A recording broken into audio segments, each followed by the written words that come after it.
la famille, tout ça. Parce que moi, personnellement, mon père me dit souvent « Élise, arrête de ramener ta fraise.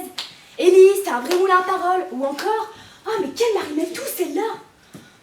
Il lui est également arrivé de me dire « Tu sais, ma fille, le silence est d'or et la parole est d'argent. » Mais qu'entendait-il par là lorsqu'il faisait référence à ces deux métaux précieux que sont l'or et l'argent?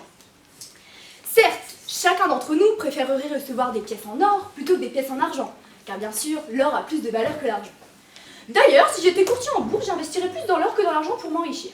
Effectivement, depuis quelque temps, le cours de l'or croît fortement. Le silence qui serait d'or aurait donc plus de valeur que la parole qui, elle, serait d'argent. Ce qui, entre nous, ne m'enchante guère, puisque je préférerais parler plutôt que me taire. Mais bon. Bourdieu, dans ce que parler veut dire, nous explique que la parole démontre beaucoup de choses. En effet, nous pouvons choisir de l'utiliser de telle sorte à passer pour une bonne ou une mauvaise personne, en rappelant simplement les bons mots. La parole peut donc servir à se construire une image, se créer une personnalité pour de mauvaises raisons et donc à tromper autrui. Les mots peuvent avoir une certaine force et être utilisés à de mauvaises fins. Par exemple, personne ne méconnaît le pouvoir qu'a eu Adolf Hitler lorsqu'il a réussi à convaincre une grande partie de son peuple de ses idées les plus monstrueuses. Mais la parole a également le pouvoir de détruire quelqu'un, de détruire des vies. Le harcèlement n'est la preuve puisque plus d'un élève sur 3 en est victime. Un élève sur 3 voit sa vie se briser à cause de simples mots. Et vous, toi, ne vous est-il jamais arrivé de vous faire harceler, ou même lors d'une dispute, de dire des choses que vous ne pensiez pas, simplement sous le coup de la colère, puis ensuite vous vous dites « j'aurais dû me taire ». Vous avez dit des mots que vous ne pensiez pas juste sous le coup de la colère, puis vous regrettez. Vous avez blessé une personne qui vous était chère.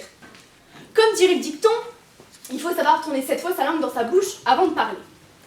Alors oui, dans ces hypothèses, notamment, nous pouvons affirmer que le silence serait préférable aux paroles, et donc d'une plus grande valeur. Mais si notre langue peut cracher du venin, elle peut également être un antidote. Ainsi, les mots, quand ils sont dits et ou articulés de la bonne manière, peuvent changer l'opinion de quelqu'un, altérer ses convictions ou encore l'émouvoir. Avec la parole, nous pouvons rassurer, consoler, encourager, motiver ou encore soutenir une personne qui en a besoin. Avec des mots, nous pouvons changer une vie, inspirer une nation ou encore changer le monde.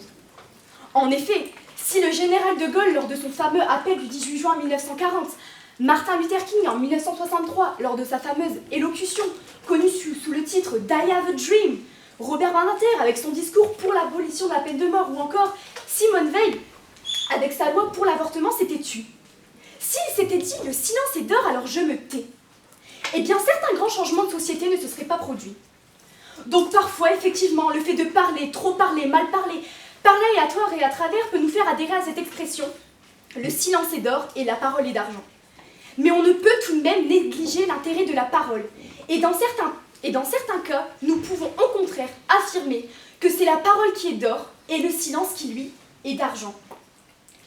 Toujours est-il que moi, en tout cas, j'ai déjà trop parlé. J'espère que ce n'était pas pour ne rien dire ou encore que je n'ai pas parlé à tort et à travers.